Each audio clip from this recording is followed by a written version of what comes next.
What's going on, Zackpack? Welcome back, and if you are new here, a big hello to you. Be sure to join the Zackpack today by pressing that big shiny red button. Now, as you can tell by the title, it is another Disney history lesson. I have not done one of these in so long, and I'm so glad I'm back making these. The last one I made was the history of Mickey Mouse back in November for Mickey's 90th birthday, and the one before that is the sister park of this one. Yes, indeed it. We are looking at today the none other than Blizzard Beach. Now, if you do not know how one of these history lessons works, I basically bring you facts about the park and little fun trivia tidbits that I found interesting to find out myself. I will leave the link for the website that I use down below. It's a Disney wiki page, so it's all good stuff. I am very excited for this, and oh boy, it's a lot. Looking at it, there are 6 pages, so strap on for a very long history lesson. But not only that, with these as well, if you do not know, included in the Disney parks history, I also bring you the Disney legend that Disney have brought themselves across the actual story for the theme park.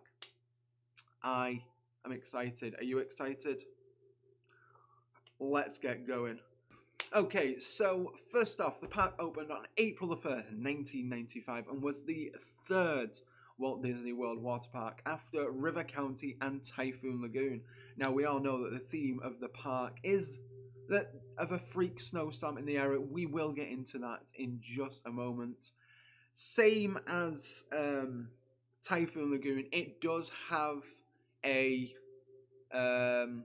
mascot specifically for it, kind of like Epcot with Figment, and Typhoon Lagoon with theirs as well. I forgot the name of it. And their alligator is called the Ice Gator. Now, I have got a little bit here, and we all know that the failed I'm going to say that the failed resort was in the process of closing for good when an alligator was seen sliding down a flume and splashing into a pool of water, screaming, "Yahoo!" Thus, the ski resort was reborn as a water park with the alligator named Ice Gator as a mascot. Now, I've got more on this Disney legend, and this Disney legend is in some extensive detail compared to Typhoon Lagoon. And I've got more information on this one than Typhoon Lagoon, and I'm going to go through it all with you, and I'm going to class these as a fun fact as well. Just collaborate it all into one, because it is quite interesting to know on how Blizzard Beach does work. So, with that being said, let's get right into the Disney legend. It was a meteorological phenomenon of the strangest order. One balmy day, a freak winter storm developed over the western end of Walt Disney World Resort and covered the area with a thick blanket of powdery white snow. Before you could say hot cocoa, plans were underway for Florida's first ski resort. Ski lifts went up, toboggan runs were laid down, an entire resort area blossomed around the mountain of snow. Yet before the first skier could strap on a pair of boots and stick his poles into the snow, the temperatures returned to their normal Florida levels, and the powdery snow quickly turned into slippery slush. The ski resort operators saw their dream melting down the hillside. Yet that's not all they saw. As the slush began cascading down and pools of water began to form, an echoing "Yahoo!" was heard from the summit of the mountain. Everyone looked up to see a playful alligator careening down the melting hillside. He slid to the base of the mountain and landed in a pool of water with a thunderous splash. They knew at once that they were back in business. Slalom courses, bobsled, and toboggan runs became downhill water slides. The creak of melted snow that formed at the base of the mountain became a relaxing tube ride. The chairlift carried swimmers instead of skiers. The ski jump became the tallest and fastest water slide in the world. The ski resort became known as Disney's Blizzard Beach, the most slushy, slippery, exhilarating water park anywhere. Like I said in my Typhoon Lagoon video, Disney did not have to do this, they didn't have to make a story up, but they did, and oh boy, what a story. I absolutely love the story of Blizzard Beach, and when I first read it a couple years back, I was very, very intrigued to see where they got their idea from, and I love this idea of it being an old ski resort turned into a water park. Genius. Who would have thought of that? Clearly Disney. On top of that, we are going to move on to the fun facts. Now, there are substantially quite a lot of these fun facts, and to be quite honest, I hope you do not get bored of these because I found these so very interesting. I really did. There's lots of measurements, there's lots of differences between all of these things that I'm going to talk about. So without further ado, let's get into it.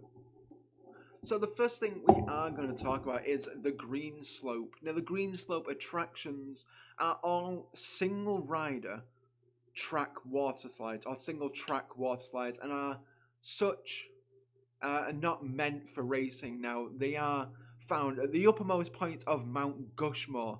They can be accessed by foot or by chairlift. The chairlift is a one-way ride except for guests with disabilities, which I like. Now, Summit Plummet is the flagship attraction at 120 feet or 37 meters if you are over here in the UK, but I go by feet and inches, tall, and speeds 60 miles per hour, which is 97 kilometers per hour. It is the second tallest and fastest freefall slide in the world. There is a minimum height requirement of 48 inches or 120 centimeters, and Summit Plummet was recognized by the Guinness Book of World Records for being the highest and fastest until the opening of Insano at 41 meters, which is 135 feet feet tall, with speeds of 105 kilometers or 65 miles per hour at Beach Park in Brazil. Now, again, looking at this alone, Disney go for the biggest and the best by far, and it's no surprise that they've done it in Blizzard Beach. Look at what they did at Typhoon Lagoon with the world's largest outdoor wave pool. They've done it again, and it's the second largest currently now, but it was the tallest until 2015. So it opened in 1995. I don't know how much that math that is. I'll figure it out in editing and leave the answer here for you. But it's probably a lot. It's probably close to about 20 years. So there you go. That is absolutely amazing. And we're going to carry on going with the Green Slope. And we're going to carry on talking about Steamboat Springs. And that is the world's largest family white water raft ride at 1,400 feet or 430 meters long. And this attraction sends guests down a twisting series of rushing waterfalls. Water park guests sit in a large blue rubber raft which can hold a minimum of 4 and a maximum of 6, equipped with handles to hold on to, or the gushing water takes you down the slide. No infants or other health restrictions are advised.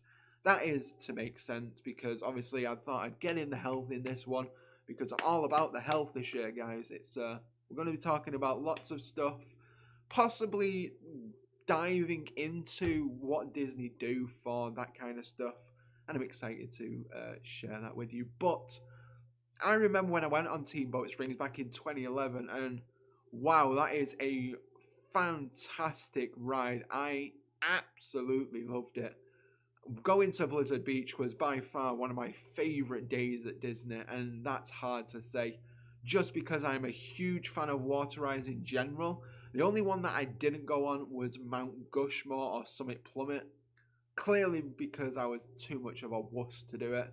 I may brave it the next time I go and see what happens and, you know, scream like a little girl, quite possibly. Still on with the green slope. This is the last one that is accessible to the green slope. Slusher Gusher is a 90-foot tall, or 27 meters, 250 foot long, 76 meter snow banked mountain gully body slide attraction that reaches speeds of up to 35 miles per hour or 56 kilometers per hour. It has two places where it almost levels off, only to drop back down again. As such, it is one of the only few wad slides where airtime is achieved. If you want to reach maximum air, raise your crossed legs just before you reach the second hump and keep straight. Okay, now we are on to the purple slope. So are you ready? We've done green, we're on to purple, let's go. Access to the purple slope attractions, all of which have at least two nearly identical tracks and as such are designed for racing, form a pathway next to the catch pool at Downhill Double Dipper. Now the Downhill Double Dipper is one of the world's only side-by-side racing slides. It is located next to snowstormers at Mount Gushmore. This adrenaline-pumping attraction slides are 50 feet or 15 meters high and are 230 feet long or 17 meters long. Guests travel up to speeds of 25 miles per hour or 40 kilometers per hour on these twin inner tube runs as they race past internationally recognized ski racing graphic elements and flags. Time clocks count off each downhill heat and the runs are outfitted with an automated audio equipment that signals the start of each race. Now, I remember going on this and that was by far so much fun. So much fun. Also, it is one of the few racing slides where push-off speed is not a factor as gates hold back riders until it is time for the race to begin. The attraction has a minimum height requirement of 48 inches and 120 centimeters. I am getting in with the facts today, ladies and gents. I hope you are proud of me. Moving on to Snowstormers. Now, Snowstormers is a mat slide consisting of 3 flumes that are 350 feet long or 110 meters long. This attraction sits between Downhill Double Dipper and Toboggan Races on Mount Gushmore. The attraction descends from the top of the mountain and follows a switchback course through ski-type slalom gates. Guests lay on their stomach on the toboggan-style mat as they ride down the flumes. Mat pickup at the bottom of the attraction shares mat conveyor with the Toboggan Racers. Toboggan Racers now is an 8-lane, 250-foot, 76-meter water slide next to Snowstormers on Mount Gushmore. The attraction sends guests racing over exhilarating dips as they descend the snow slope along the side of Mount Gushmore. Guests lay on their stomachs on the toboggan-style mat as they race to the finish line, and mat pickup at the top shares mat conveyor with Snowstormers. Now, we are on to the final slope. That is the red slope. The red slope is found at the very rear of the park, containing only one attraction. A multi-slide attraction, but not designed for racing due to the slides being so different. We have Runoff Rapids. And Runoff Rapids is a 600-foot, 180 meter inner tube run featuring 2 open and 1 enclosed tube slides. This attraction careens guests down twisting, turning flumes, passing through congregated steel pipes. Tubes available at the bottom of the attraction. The red slope stairs are the only available way to access this attraction. Now, we have done all the slopes, the green, the purple, the red. We've done them all. Let's tick them off. We are now onto the ground level. Now, we have quite a few on the ground level. The first one we're going to look at is Meltaway Bay, and that is a 1 acre or 4,000 meter squared wave pool nestled against the base of Mount Gushmore, and this attraction is constantly fed by melting snow waterfalls, creating bobbing or short waves. Then we have the Cross Country Creek, which is a 3,000 foot, 910 meter slow moving water attraction commonly known as a lazy river. Now, the lazy river, I'm sure, needs no introduction. It's a iconic thing for all water parks nowadays. But just in case you don't know what a lazy river is, it is a thing that travels around the perimeter of the water park. The attraction carries floating guests in inner tubes through a bone-chilling ice cave. And once inside the mysterious cave, guests will be splashed with the melting ice from overhead. There are 7 entrances and exits located throughout the park for this attraction, and any of these locations, guests may pick up tubes and leave them as they exit the creek. The journey takes between 20 to 30 minutes to complete, depending on crowd levels. I just want to say before I move on, I have been on that lazy river far too many times than I want to admit.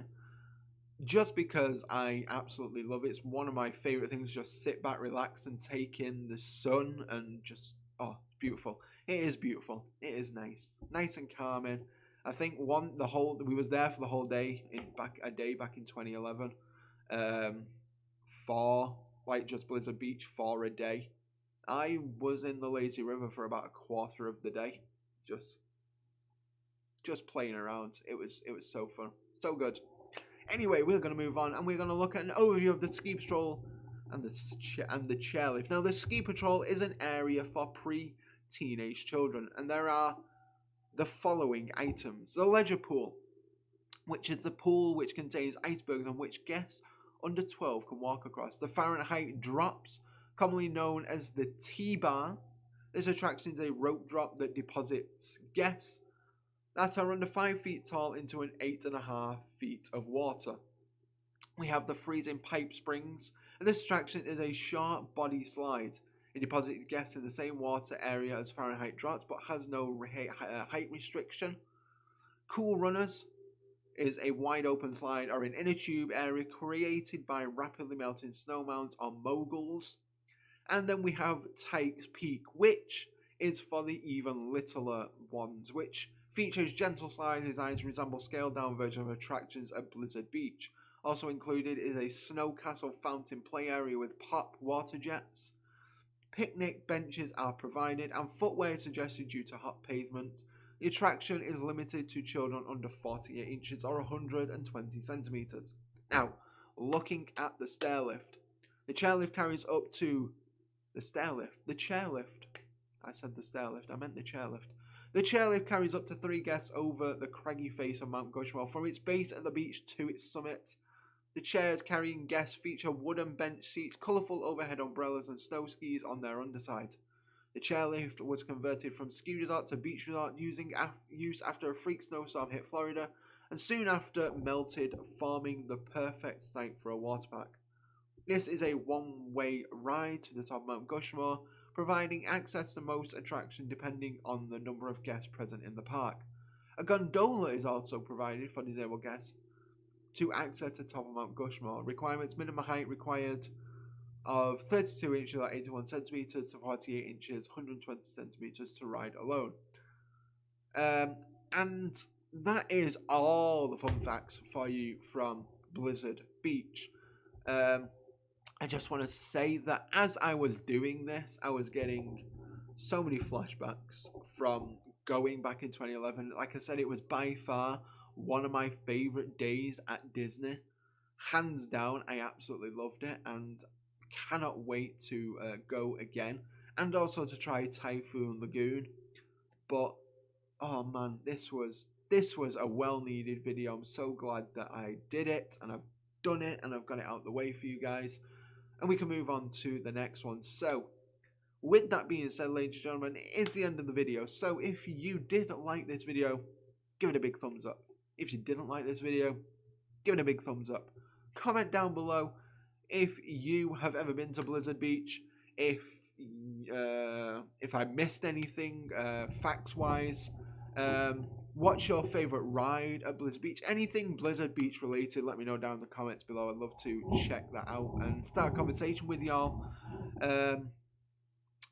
With that being said, be sure to join the Zack Pack today by pressing that big shiny red button and pressing that little ding-a-ling bell so you can stay up to date with new videos every Tuesday, Thursday and Saturdays, and live streams on Wednesdays.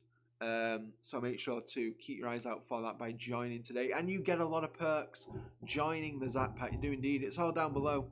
You got a Discord, Facebook, Instagram, Twitter, Spotify, and of course the outro music, so you can go and check that out.